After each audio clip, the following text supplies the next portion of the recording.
and also the New Testament. And he said to love God with all your heart, with all your mind, with all your soul, with all your strength. I come before you today with a message of hope and resilience. Good morning, everyone, and welcome to our service. Today, we'll be reflecting on the importance of community and faith in our daily lives. And let's all give thanks for the blessings we have received this past year and pray for continued guidance and strength in the year to come.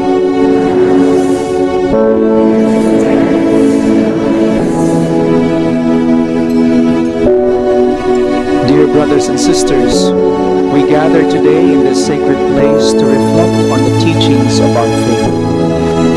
Ipagbunyi po natin ang ating butihing Panginoon. Palakpakan natin.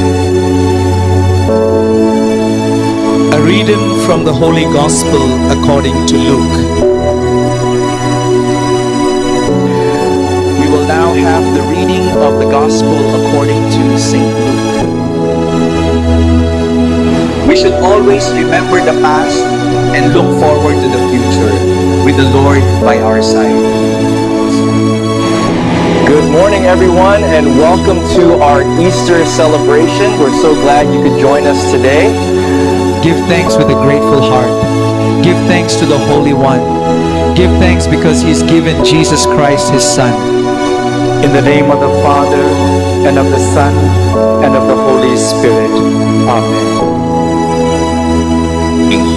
And He will embrace all our weaknesses, our sins, and our shortcomings. May the peace of the Lord be with you always. A passage of sacred scripture to prepare our hearts and minds for worship.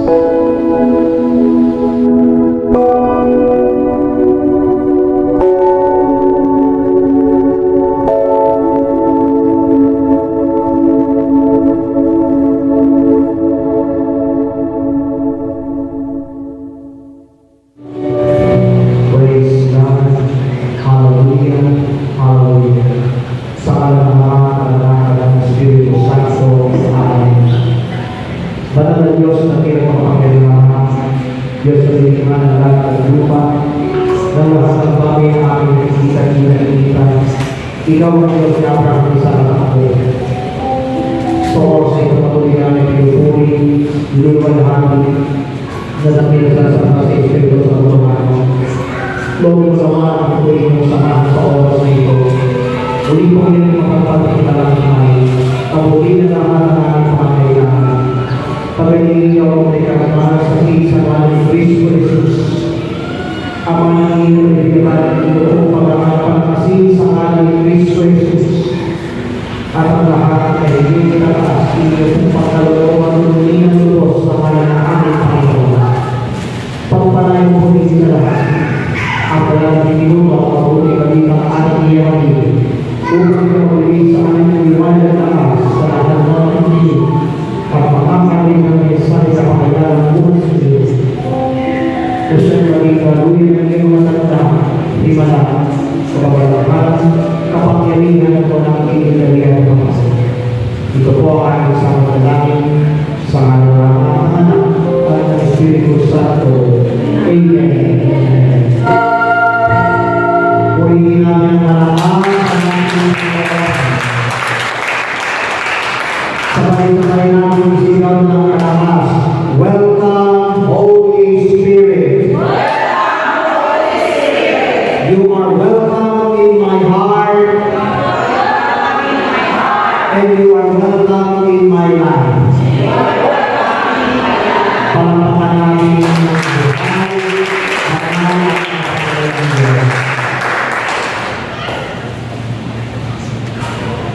Our reading for this week is taken from the Gospel of our Lord Jesus Christ according to St. Matthew, chapter 5, verses 17 to 37. Ebanghelyo ayon sa Mateo, ang pangalawang 5, simula sa dapat sa 20 hanggang 37.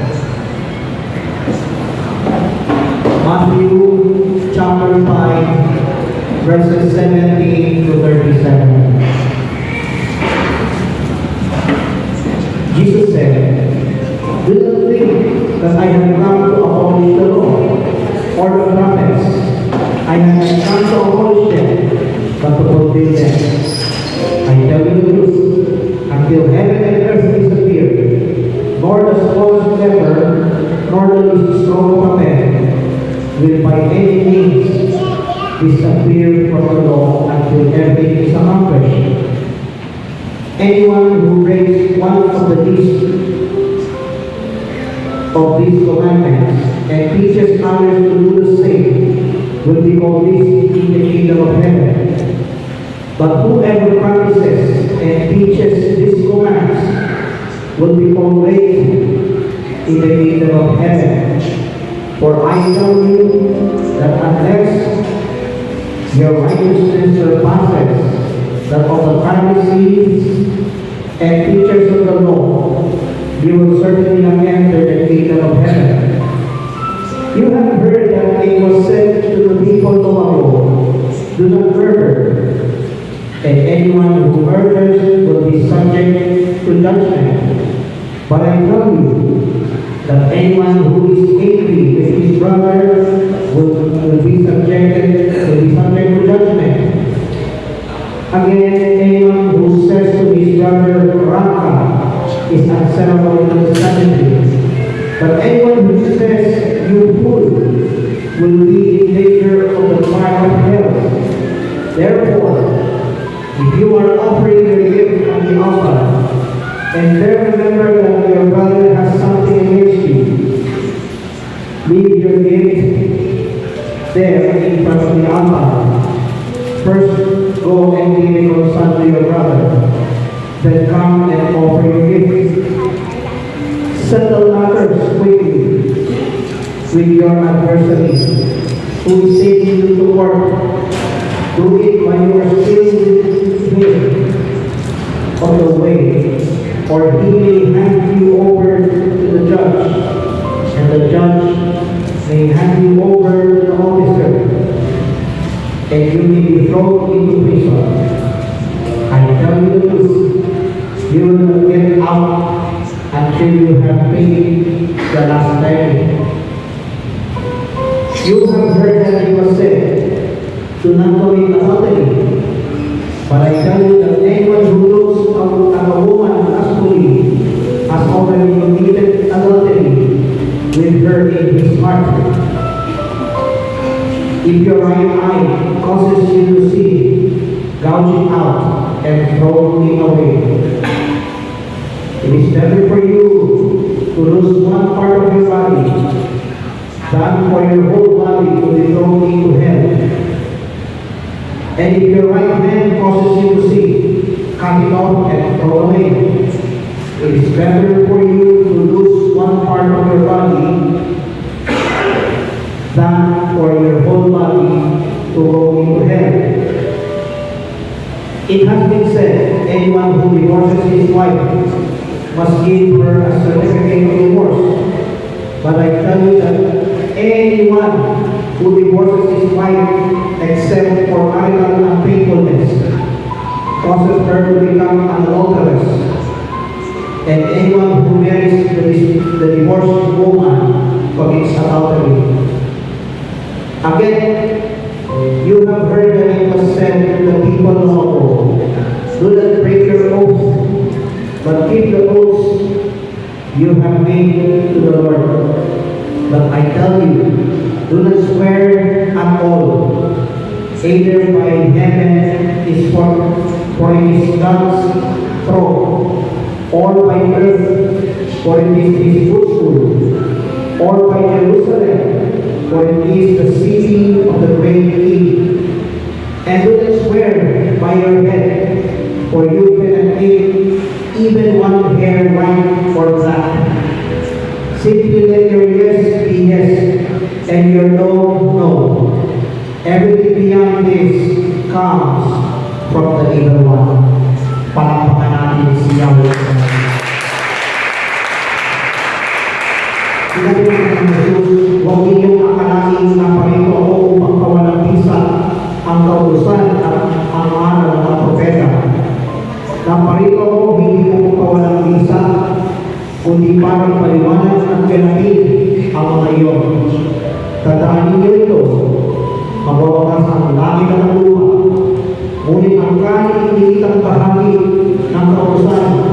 ay hindi mawawalan ng isa hanggang hindi nagaganap ang lahat. Kaya sino mang mapawalang halaga, kahit sakali ang bahagi nito ay magtuturo at magtuturo ng gayon sa mga tao, ay bibilang ng mababa sa kahayaan ng Diyos. Ngunit ang gumagana ang kawasan at ang tuparin iyon ay ibibilang ng dakila sa kahayaan ng Diyos. Sinasabi ko sa inyo, kung ang pagsunod sa inyo o pagsunod ninyo sa kalooban ng Diyos ay tulad lang ng pagsunod ng mga eskriba at mga pariseyo, hindi kayo makapasok sa kahayaan ng Diyos. Dahil ninyo na noon po na iniutos sa mga tao, huwag kang papatay. Ang sinumang makamatay ay nananawa sa hukuman. Ngunit ngayon sinasabi ko sa inyo, ang mapuot sa kanyang kapatid ay mananawag sa hukuman. Ang humahamak sa kanyang kapatid ay mananawag sa sanedrin. At sino mang magsabi sa kanyang kapatid, tulog ka, ay mapapasakoy ng impyerno. Kaya kung naghahandog ka sa Diyos at maalaala mo na may sama ng loob sa iyo ang kapatid ko, inuuna ang iyong handog sa harap ng dampanan at may pagkasunod mo sa Kanya sa mga kabalik ang maghandog sa Diyos. Kung may magsaktan laban sa iyo sa hukuman, makipagayos ka sa Kanya habang may panahon bago Kanya iharap sa hukom. At kung hindi, ibibigay ka niya sa hukom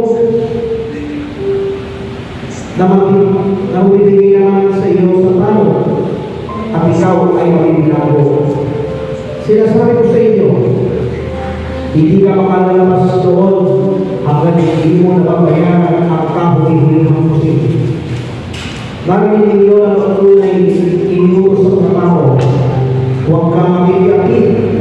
Ngunit ngayon sinasabi ko sa inyo, ang sino ang tumingin ng may mahalay na pagkanasa sa isang babae, sa isip niya ay nag-iakit na siya sa babae niyon. Kung ang mata mo ang siyang nag-iisahin ng iyong pagkakasala, lukitin mo ang itapon, sapagkat mabuti ang mawalan na ng isang bahagi ng katawan, kaysa buong ang iyong matawang itapon sa impyerno.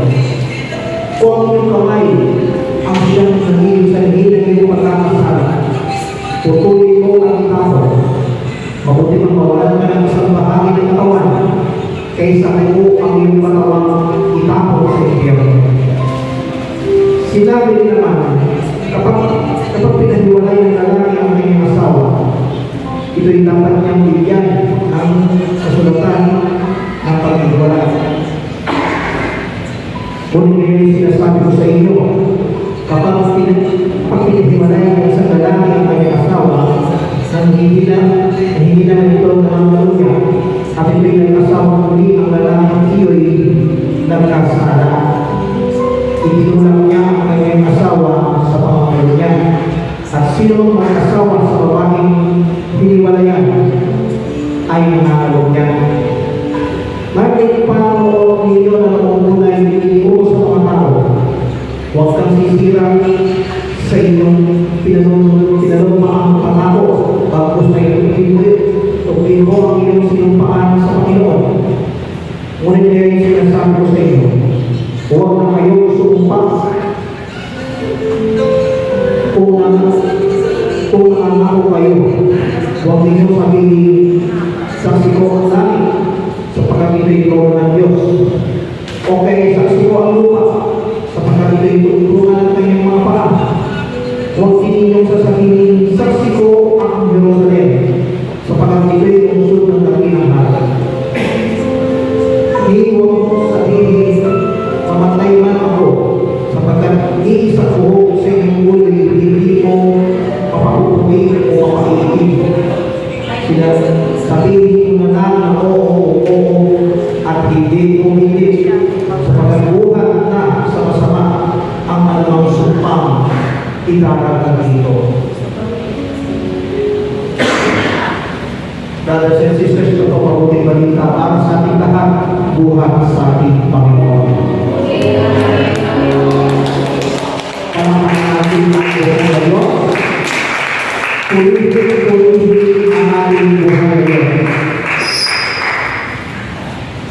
Mahal na po ikaw po sa napakagandang presensya ng Diyos. At isang pinagparang hapon po sa inyo lahat. Ating papulihan ng malakas sa ating buhay ng Diyos. So mamaya pagkatapos dito, ang inyong lingkod ay tutulak papuntang Buting, Pasig, sapagkat meron ako kung itotok din sa kanila tungkol sa Ebanghelyong ating matunghayan. Kaya mahalaga po na ating pagpinayan ang ating Ebanghelyong ating binasa para sa darating na linggo.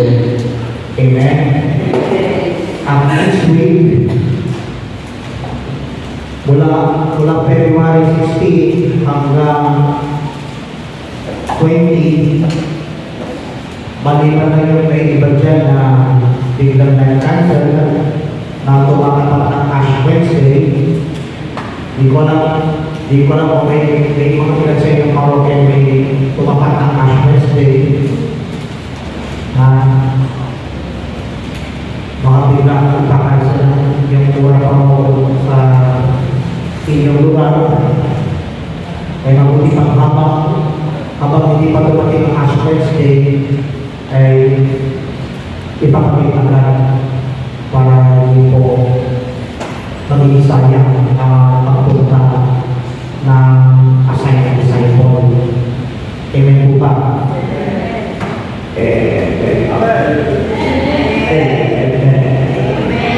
Panapakan natin ang buhay.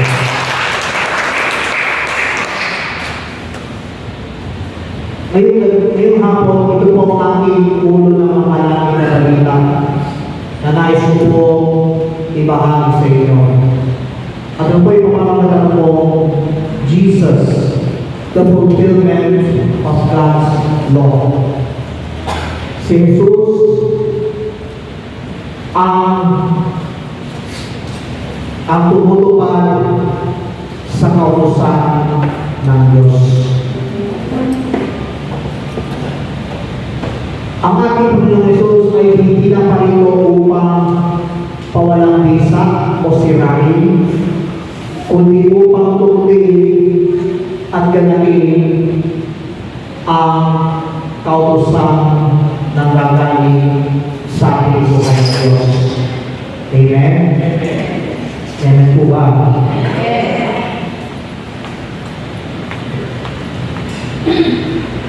But before anything else, nakalimutan ko magiging, pinasabi sa akin ng ating Secretary Treasurer Anita na i-announce ko daw yung ating pinatawag na second collection para sa tatlong scholar.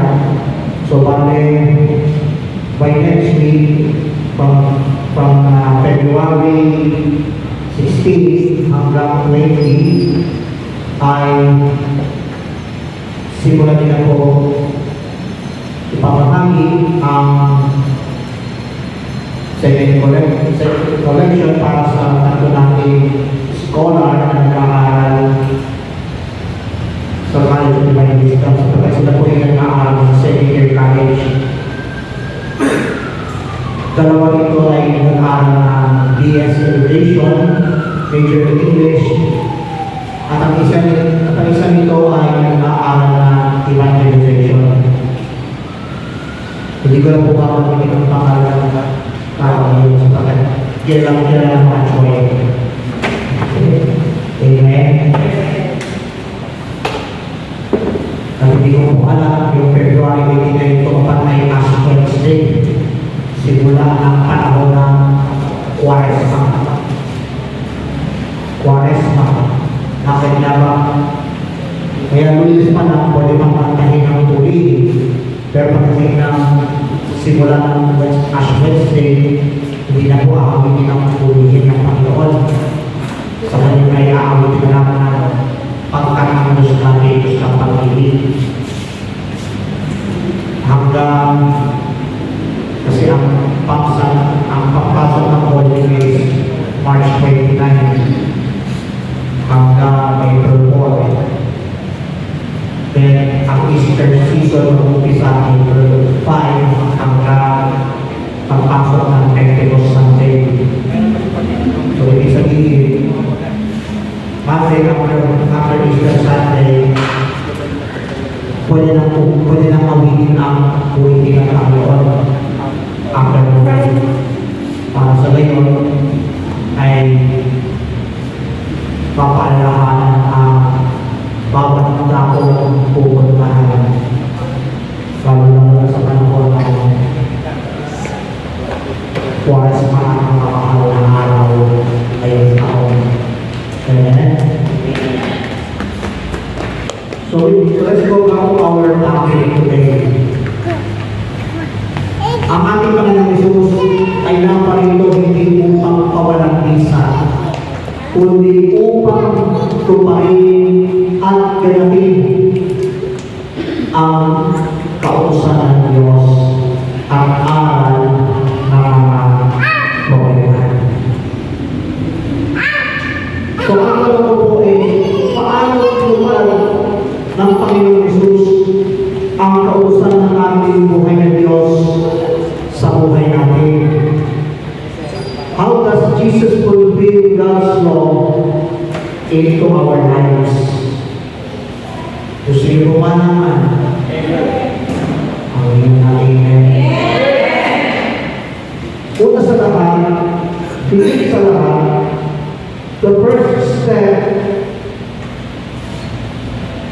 to fulfill God's law in our lives is Jesus completes the purpose of God's law.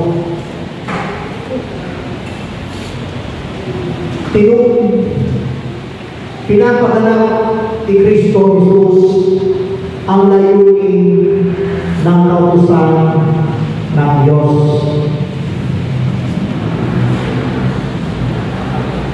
Ito ang sabi ng Panginoon Jesus sa verse 17 ng ating Ebanghelyo.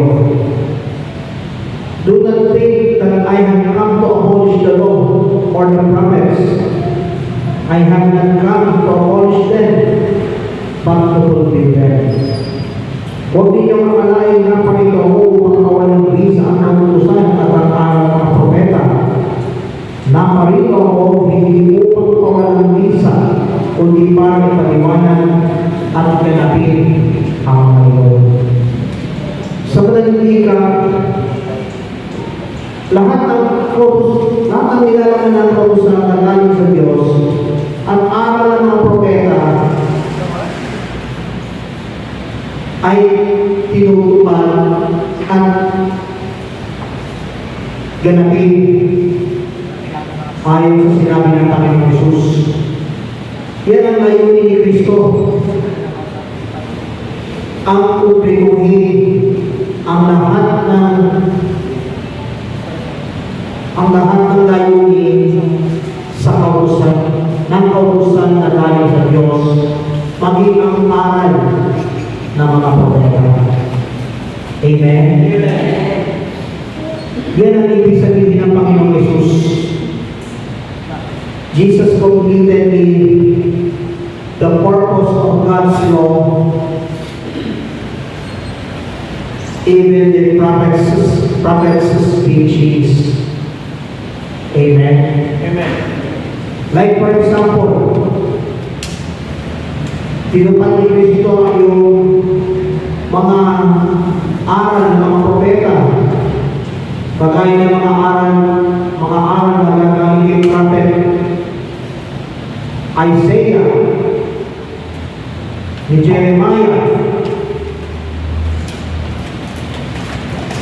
ni Prophet Daniel, na halos putik sa kanilang mga leyon. Doon sa kulungan ng mga leyon sa Malalim na balon na walang tubig. Amen.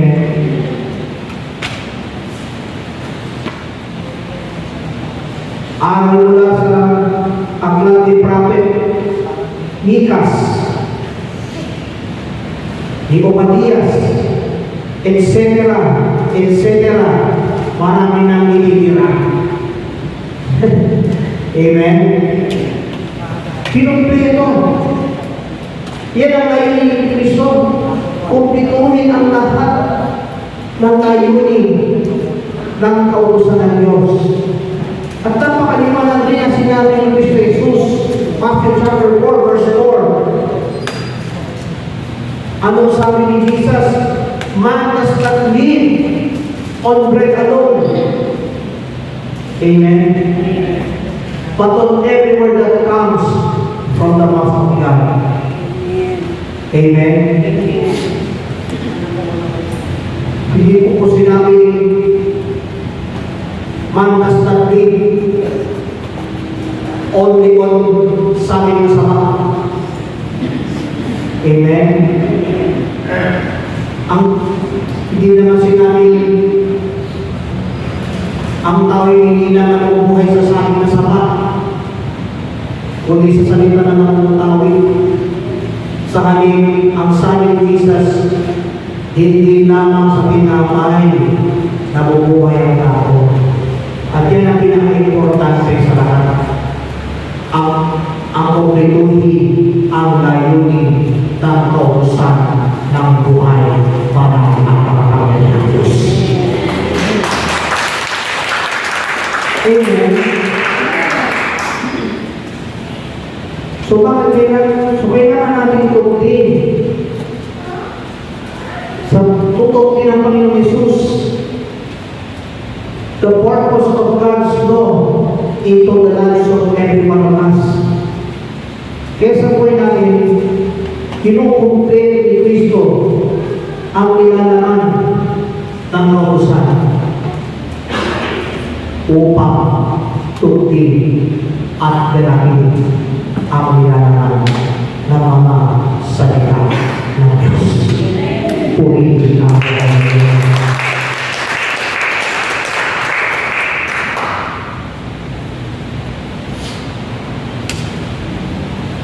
Second step is Jesus teaches the law of the heart.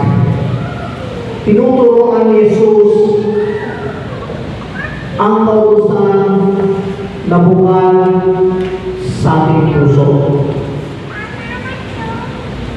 Tingnan natin ang Matthew chapter 5 verse 22. Ano po ang sabi ng ating Panginoong Jesus? Matthew chapter 5 verse 22. Ngunit kayo ay sinasabi ko sa inyo, ang napupuot sa kanyang kapatid ay mananagot sa upuan. Ang humahangat sa kanyang kapatid ay mananagot sa sanlibutan. At sino mang magsabi sa kanyang kapatid, ulog ka, ay mapapag sa apoy ng impyerno. Ouch, aray. Sabihin niya nga na malakas, ouch, aray. Bakit ouch, aray, mga kapatid? Sapagkat tinamaan tayo ng salita ng ating buhay ng Diyos. Pag sinabi, sabi ng ating Panginoon, yung magsasabi sa kanyang kapatid, ulog ka, anong mangyayari? Babagsak sa apoy ng impyerno. Ang humahamak sa kanyang kapwa, mananalo sa sanlibutan. Ang napupukol sa kanyang kapatid, mananalo sa hukuman.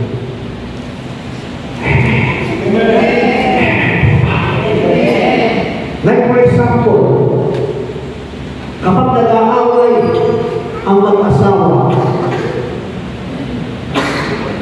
ng mga time na wala sa buhay nila ang Panginoon, anong binabanggit? Anong sabi ng babae? demonyo ka.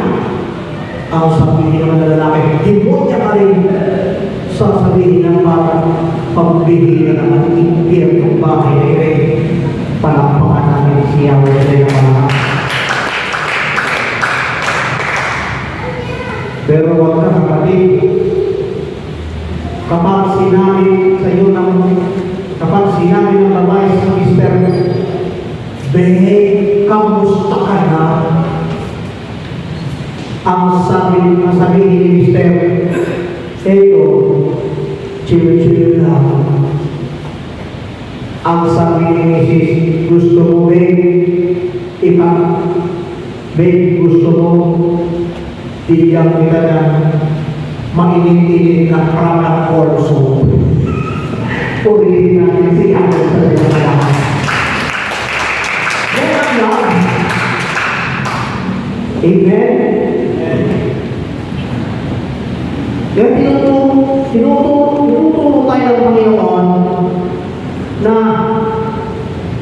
huwag hamakin.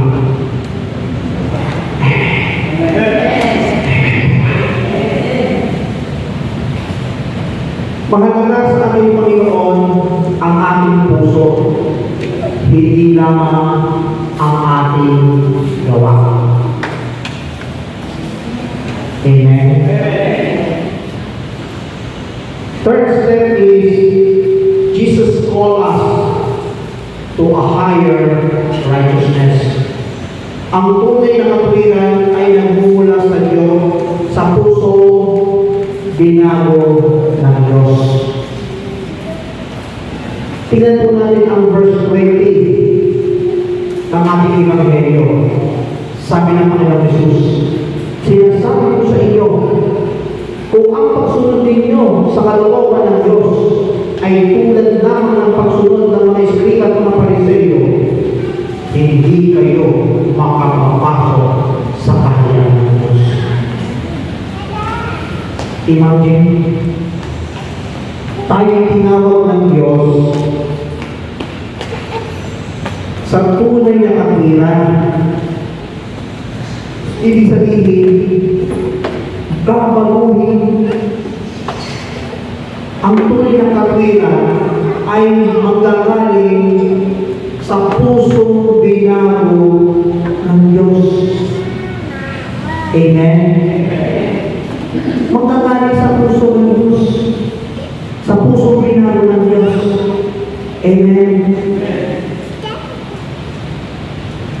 Actually, hindi lahat ng tao dito sa Balagay Lupa perfecto. Tama? Lahat po tayo nagkamali. Nagkamali. Nalimutan ang utos mo. Hallelujah. Lahat tayo nagkamali.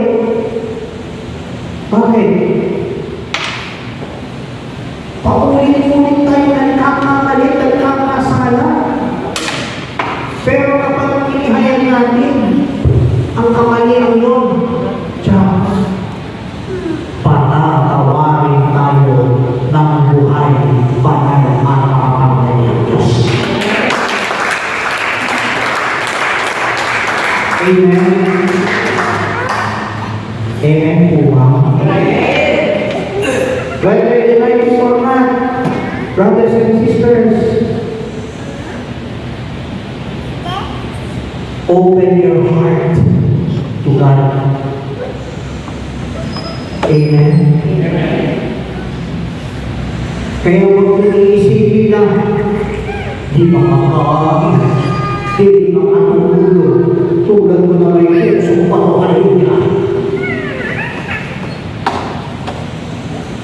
Huwag yun, lalo na huwag yun iisipin, ay pasensya ka na rin. Alam mo naman, marunong ng Diyos ko, masakit ng spinal cord ko, kurang na ang Lord ako.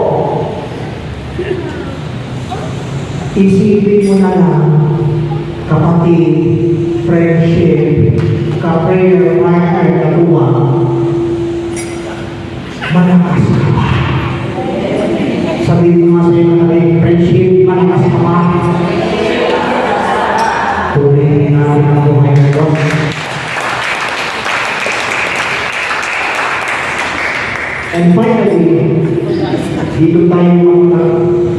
tayo sa ikaapat. The fourth step is Jesus restores God's original design. Ipinakita ni Jesus na ang kasalanan ay nagsisimula sa ating puso. Tingnan natin ang verse 28 ng Matthew chapter 5. Ngunit ngayon sinasabi ko sa inyo, ang sino ang tumingin ng may mahalay na pagnanasa sa isang babae, sa isip niya nakayapit na siya sa babae ito. Verse 29. Verse 29 to 30. Kung ang mata mo ang siyang naging sanhi na iyong pagkakasala, pumili mo ang imapo, sapagkat mabuti pang mawalan ka ng isang bahagi ng katawan kaysa buo ang iyong katawang itapon sa impyerno.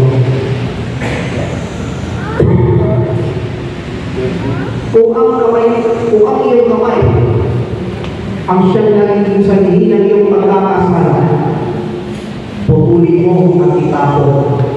Mabuti pa ang walang ka ng isang bahagi ng katawan kaysa buo ang iyong katawan itapon sa impyerno. Kapatid, friendship, ka-prayer partner, katuwang,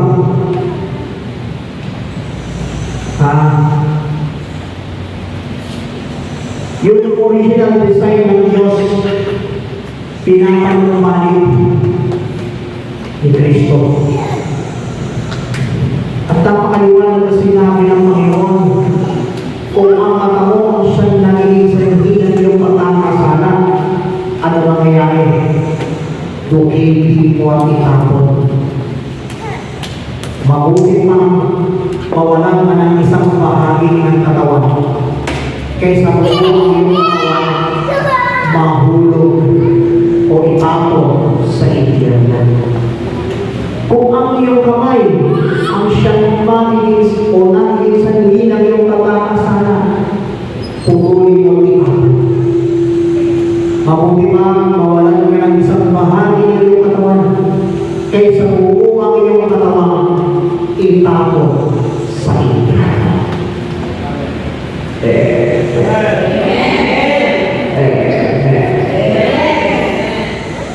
Kapatid, friendship, ka-prayer partner, katuwang, alalahanan niyo po sa Hercules o isa ng wise man o isa ng kanibago, apat na araw ng paglalakbay. Saan? Sa mga pinagdaanan ni Kristo. Amen. Kaya mag-uli tayo. Pagdating ng mula Ash Wednesday hanggang pagsapit ng holiday, para sigurado lilinisin ng Panginoong Jesus ang buo natin pagkakataon.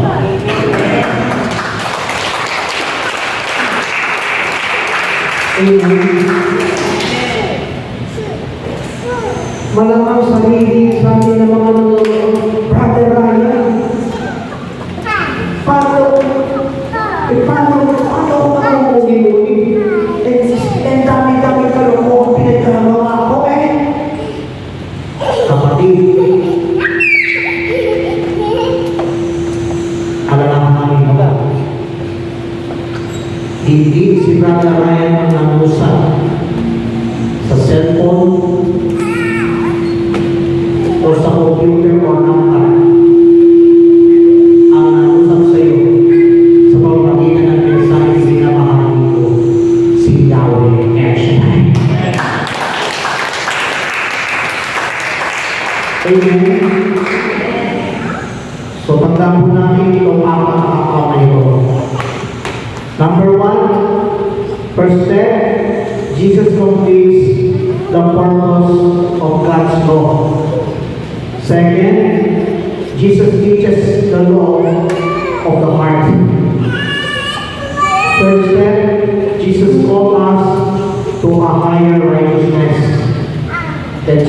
Fourth step, Jesus restores God's original design. Amen? At bilang pangwakas, tulad ng pinaka-exciting part sa gawain ito, tayo na kayo. Follow Christ who perfectly fulfilled God's law.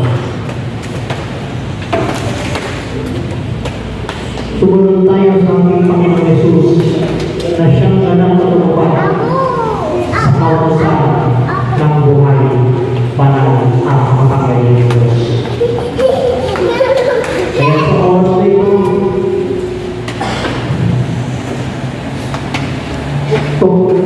mula ng ganang kasinupan ni Kristo ang kautusan ng Diyos, panghawakan natin ang mga pangako binitiwan ng ating Panginoon.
Sa pangalan ng iyong anak na si Jesus.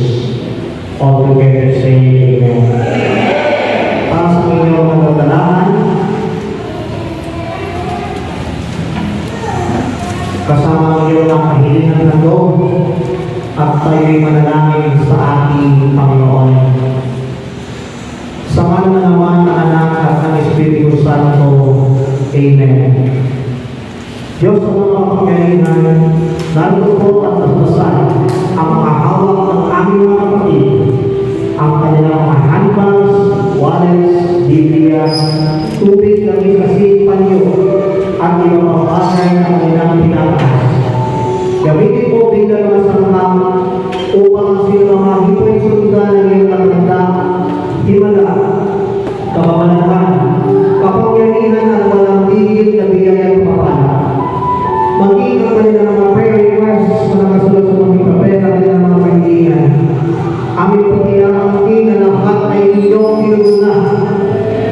Ang lahat ng kaibigan nila ay answered prayer. Basta sana na ng maaari na ito, ibalik sa kanila ng sultana, si Sydney ang nakakaw.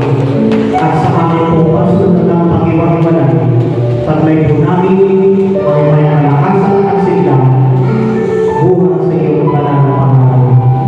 Maraming salamat, Panginoon. Ito po ang aming sanong dalangin. Kaysa naman ang bilang panalangin ng aming inanibig si Maria at ang lahat ng mga anghel ang pagpapanasan namin kaysa ng panalangin ni San Andres Apostol. Sa pangalan ng iyong tuntunan ang aming Panginoon at kapatigas ng Panginoon Kristo na nabubuhay na lahat ng kasama mo at ang Espiritu Santo, Diyos magpasa walang hanggan. All together say Amen. All together say Amen. Sa mga naman at naman at ng Espiritu Santo. Amen and Amen. God bless everybody.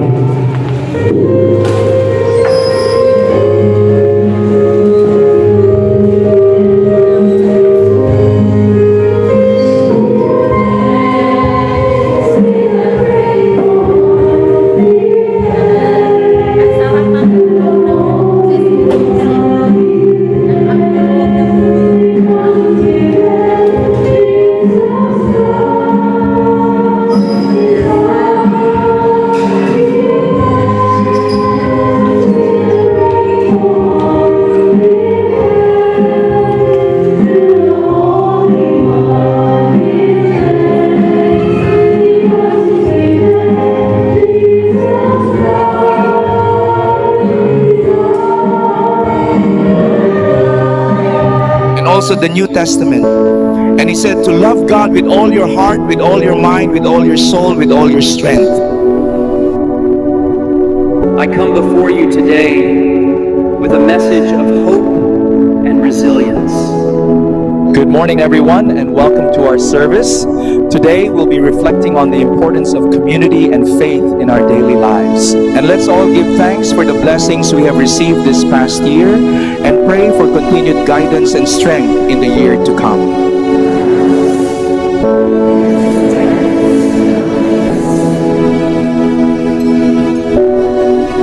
Dear brothers and sisters, we gather today in this sacred place to reflect on the teachings of our faith. Ipagbunyi po natin ang ating butihing Panginoon. Palakpakan natin. A reading from the Holy Gospel according to Luke. We will now have the reading of the Gospel according to St. Luke. We should always remember the past and look forward to the future with the Lord by our side. Good morning, everyone, and welcome to our Easter celebration. We're so glad you could join us today. Give thanks with a grateful heart. Give thanks to the Holy One. Give thanks because He's given Jesus Christ, His Son. In the name of the Father, and of the Son, and of the Holy Spirit. Amen. And He will embrace all our weaknesses, our sins, and our shortcomings. May the peace of the Lord be with you always. A passage of sacred scripture to prepare our hearts and minds for worship.